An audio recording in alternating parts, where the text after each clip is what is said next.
The man standing on the porch was holding a clipboard and wearing a hard hat. He said my brother had hired him to gut the kitchen. I had driven 4 hours to check on my grandmother's house. I had the original deed in a manila folder on my passenger seat. And this contractor was telling me the job was already scheduled, permits already pulled, and that the new owner wanted everything done by the end of the month. I told him there was no new owner. I told him this house was mine. He looked at me the way people look at someone who doesn't quite understand the situation.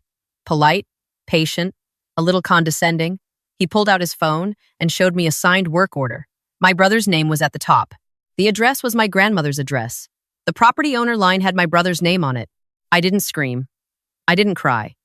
I took a photo of his clipboard with my phone, told him the project was on hold, and asked him to leave. He hesitated. I told him again. He left. I stood in the driveway for a long time after his truck disappeared. My grandmother had passed 11 weeks earlier. She was 81 years old, and she had lived in that house for 53 years. She raised 4 children there, buried a husband there, planted roses along the back fence that still bloomed every spring. 3 weeks before she went into the hospital for the last time, she sat me down at her kitchen table and told me she was leaving the house to me. She said my brother had enough. She said he had his father's insurance money, his wife's family money, and a business that made more in a year than I made in 5. She said she wanted me to have something that was mine. We went to her attorney together. I sat beside her while she signed the deed. I watched the notary stamp it. I took a copy home in a folder I kept in my filing cabinet. My brother knew. I didn't tell him, but our grandmother did. She called him herself because she believed in honesty, and she didn't want secrets between her children's children. She told me later that he said he understood, that he was happy for me, that he was proud of her for thinking of me. What she didn't know was what he said to his wife after he hung up the phone. I found that out later. The week after the funeral, my brother asked me for a copy of the deed. He said he needed it for estate paperwork. He said the attorney handling our grandmother's estate had requested documentation from all beneficiaries. I didn't think twice. I emailed him a scan. He thanked me, said he'd handle it, said I didn't need to worry about anything. He called me sweetheart the way he always had since we were children, the way that used to feel warm and now, standing in that driveway, felt like something else entirely. I went inside the house with my key. Everything looked the same. My grandmother's reading chair was still by the window. Her African violets were still on the sill, though they needed water. The kitchen was intact. Nothing had been moved. Nothing had been packed. The contractor had apparently just arrived to begin. I sat down at her kitchen table and I opened my laptop. The county assessor's website for that county was not sophisticated. It looked like it hadn't been updated since 2009, but it had a property search function and it pulled current ownership records from the recorder's office. I typed in the address. The screen loaded slowly. The listed owner was not my name. It was my brother's name. I read it 3 times. I refreshed the page. The same name came back. I checked the address again to make sure I hadn't made a typo. I hadn't. The address was correct, every digit, and the owner of record was my brother. There was a document reference number on the page, a deed recording number with a date attached. The date was 9 days after our grandmother's funeral. I closed the laptop. I sat with my hands flat on the table and I breathed. I looked at the African violets. I thought about the last time I sat in this kitchen while my grandmother was alive, drinking her coffee that was always too strong, listening to her talk about the neighbor's dog. I thought about the folder in my car with the original deed. Then I got up, locked the house, and drove to the county recorder's office. The woman at the counter had reading glasses on a beaded chain and a stack of file folders on her desk that looked like it had been there for years. I gave her the address and the document reference number I had written on the back of a gas station receipt. She typed it in without looking up. Then she looked up. She said, "You want the full instrument?" I said yes. She printed it and slid it across the counter. The deed she handed me was a warranty deed. It transferred ownership from my grandmother to my brother. It had my grandmother's signature at the bottom. It had a notary stamp. It had a recording date. The notary stamp had a date on it. That date was a Thursday. Specifically, it was the Thursday of the week my grandmother was admitted to intensive care. I knew that date, the way I knew my own birthday. I had driven to the hospital that Thursday morning at 6 a.m. after getting a call from the night nurse. My grandmother had been unresponsive since the previous evening. She was on supplemental oxygen. She did not speak to me that day. She did not speak to anyone that day. She could not have signed anything that Thursday. I stood at that counter and I read the document a second time. The signature looked like her signature. It had the right loop and the capital G. The right trailing line on the last letter. It looked practiced. It looked like someone had spent time on it. I asked the woman if I could make a copy. She said she'd print me a certified copy for $4. I paid $4. I also pulled out the deed from my folder, the one the attorney had prepared, the one I had watched my grandmother sign, the one with the notary stamp from 3 weeks before she was hospitalized. I asked the woman if she could look up that document number as well. She typed it in. She frowned a little. She said, "This deed was recorded too. It's in the system." I asked her which one was the current deed of record. She said the most recently recorded instrument superseded the prior one. She said in this county, as in most counties, the last recorded deed controlled ownership unless it was challenged in court. I said, "What if the signature on the later deed is forged?" She set her glasses down on her folder stack. She looked at me directly. She said, "Then you need an attorney and you need to file a quiet title action. But before that, you should go to the sheriff's department and file a report. What you're describing is deed fraud. It's a felony." I asked her how someone could have gotten a notary to stamp a forged document. She was quiet for a moment. Then she said, "Sometimes the notary is in on it. Sometimes someone uses a notary stamp they've gotten access to. And sometimes people find notaries who are careless about verifying identity. It happens more than people think." She paused again. "Do you know who the notary on that second deed is?" I looked at the stamp. The notary's name was printed in small block letters beside the seal. It was my brother's wife. I had not known she was a notary. I had never thought to know. She worked in her family's insurance office. She handled documents all day. She had applied for a notary commission 4 years ago, and I had no reason to have ever thought about it. I stood there for a moment. The woman at the counter waited. I thanked her. I took my certified copies. I walked to my car and I sat in the parking lot, and I did not move for about 10 minutes. Here is what I understood by the time I started the car. My brother had the deed I emailed him. He had my grandmother's signature on the original document. His wife was a notary, with a commission and a stamp.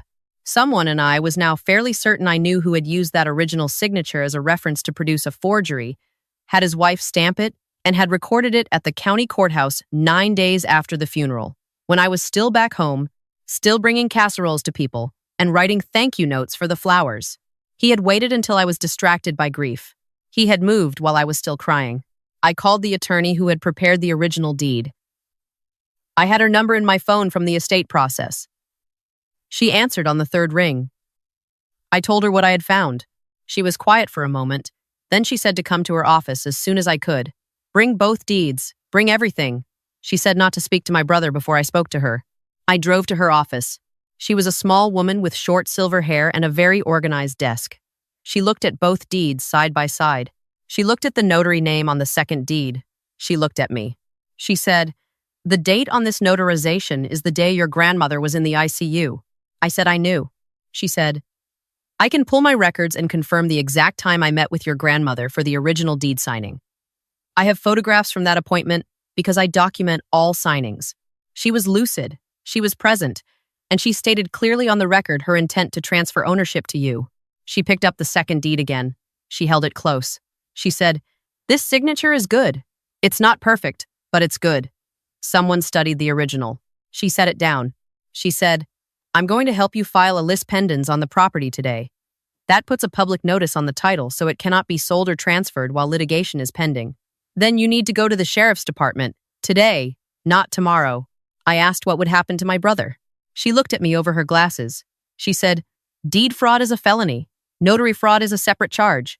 Using a forged instrument to obtain property is theft by deception. What happens next depends on the district attorney. But what I can tell you is that what he did is criminal, not just civil, and the evidence you have is substantial." I said, "His wife notarized it." She said, "I know. That makes it worse for both of them." We filed the lis pendens that afternoon. It took about an hour. When it was done, the attorney pulled the county recorder system on her office computer and confirmed the flag had been attached to the property record. She printed the confirmation and handed it to me. She said, "As of this moment, that property cannot change hands." Then I drove to the sheriff's department. The deputy who took my report was methodical and unhurried. He asked me to walk him through the timeline from the beginning, and he wrote everything down. He asked me to hand over the copies of both deeds. He looked at the notarization date on the second one. He looked at the hospital admission records I had pulled up on my phone. He asked if I had documentation of when my grandmother was admitted and when she was listed as unresponsive. I had requested her medical records 2 days after she passed for insurance purposes. I had them in my email. I forwarded them to myself, printed them at the deputy's station, and handed them over. He read through the pages. He circled the date and time of the notation that read patient unresponsive, placed on supplemental oxygen. He said, "This is from 8:17 in the morning. The notarization timestamp on this deed is 11:45 a.m., the same day." I said yes. He looked at the notary name again. He asked me to confirm my brother's wife's full name and address. I gave him what I had. He said, "I'm going to refer this to our detective division. This is a felony matter. They'll contact you within a few days to collect a formal statement. In the meantime, do not contact your brother or his wife. Do not discuss this on social media. Let us do our work." I asked about the contractor. He said to send him the deputy's case number and let him know the property was under dispute and that any work performed on the property while the fraud investigation was active could expose him to civil liability. He said most contractors walk away fast when they hear that. I texted the contractor that evening. He responded within 10 minutes. He said he was withdrawing from the job. I did not contact my brother that night. I drove back to my grandmother's house, and I let myself in with my key, and I watered her African violets. I ate a sandwich I bought from a gas station. I sat in her reading chair and I looked at her bookshelves and her photographs and the little ceramic owl she kept on the mantle that she had bought at a church sale in 1987. My brother called me 3 times that night. I watched his name come up on my screen and I did not answer. He texted once. It said, "Hey, just checking in. You doing okay? Thinking about Grandma today?" I put my phone face down on the side table. In the days that followed, the attorney filed a quiet title action in the circuit court. The complaint named my brother and his wife as defendants. It documented the forged deed, the fraudulent notarization, the impossibility of my grandmother's signature given her medical status, and the existence of the prior legitimate deed name. The complaint asked the court to void the fraudulent deed and confirm title in my name. The detective division called me 4 days after my sheriff's visit. A detective assigned to financial crimes took my full statement over 2 hours. She asked detailed questions about the email I had sent my brother with the deed scan. She asked whether I had retained that email. I had. She asked me to forward it to her. I did. She said, "That's going to matter. It establishes he had access to the original signature and the document layout." I asked her if his wife could claim she had made an honest mistake. She said, "A notary's legal obligation is to personally witness the signature and verify the identity of the signer. She would have to claim she watched your grandmother, who was in the ICU on supplemental oxygen, sign this deed in her presence. That's not a mistake. That's perjury." I asked how long these things took. She said it varied. She said the civil case and the criminal case would run on different timelines.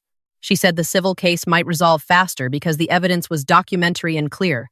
She was right. 6 weeks after I filed the quiet title action, my brother's attorney filed a response. It was thin. It said my grandmother had signed the deed voluntarily and that the notarization was legitimate.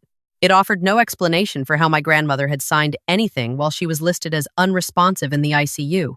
It offered no explanation for why the signature on the fraudulent deed, when examined by a forensic document examiner the attorney had retained, showed evidence of tracing from a digital copy. The examiner's report was 22 pages. It identified consistent pressure patterns, ink flow anomalies, and baseline drift that were inconsistent with freehand signing. It noted that the signature appeared to have been produced by someone copying from a reference image rather than writing naturally. My brother's attorney requested a settlement conference. My attorney told me I didn't have to settle. She said the evidence was strong enough to go all the way, but she also said that what I wanted most, the property confirmed in my name, could be achieved faster through settlement than through a full trial. She said it was my decision. I thought about it for 2 days. I thought about my grandmother signing that deed at her kitchen table. I thought about her calling my brother afterward, giving him the courtesy of honesty, and him saying he was proud of her. I thought about the Thursday she was in the ICU, the sound of the oxygen machine, the nurse who told me softly that she might not wake up, and my brother at that same hour apparently sitting with his wife while she pressed a stamp onto a piece of paper with a forged signature. I called my attorney and told her we were not settling on anything that didn't include a full acknowledgement in writing that the deed was fraudulent and that the property belonged to me. The settlement agreement, signed 3 months after I filed, voided the fraudulent deed in its entirety. My brother signed a written acknowledgement that the deed he had recorded was not executed by our grandmother and that I was the rightful owner of the property. The title was confirmed in my name. The lis pendens was released. The county recorder's office updated the ownership record. My name appeared on that screen where his name had been. The criminal case moved more slowly. It always does, but it moved. My brother and his wife were each charged. The charges included forgery, fraudulent use of a notary commission, and theft by deception. I was told the DA's office considered the evidence strong. I was told the case was proceeding. I am not going to tell you what sentence they received, because that part isn't finished yet. What I can tell you is that his notary commission was revoked. That happened quickly once the state notary board received the complaint. The revocation is public record. I hired a property manager for the house. My grandmother had rented it for about half its market value to a family she had known for years, and I kept that arrangement. The family had been there for 6 years. They keep the yard neat. They left a card in the mailbox after everything was resolved. It said they were glad I had fought for it. I go back every few months. I water the African violets. I sit in the reading chair. I look at the ceramic owl on the mantel. My brother has not contacted me since the settlement was signed. Neither has his wife. My mother calls sometimes. She doesn't mention any of it directly. She talks about other things. I let her. There is a version of our relationship that can exist in that space, where we don't talk about what her son did, and for now I am living in that version, because the alternative takes more from me than I have to give. What I want you to take from this is not the drama of it. The drama is real, but it isn't the point. The point is this. There is a document called a deed, and it is a piece of paper, and whoever's name is on that paper at the county recorder's office owns the property in the eyes of the law. It does not matter what your grandmother told you. It does not matter what you watched her sign. It does not matter what the family understanding was or what was said at the kitchen table. If someone records a fraudulent deed before you do anything about it, they become the owner of record, and you have to fight your way back. The county recorder's office is public. The records are searchable online in most counties. If someone leaves you property, if you inherit something, if a deed transfer is supposed to happen in your favor, check the records. Check them the week after. Check them a month after. It takes 4 minutes and it costs nothing. I checked. And because I checked, I still have the house. My grandmother's roses bloomed this spring along the back fence. I was there to see them.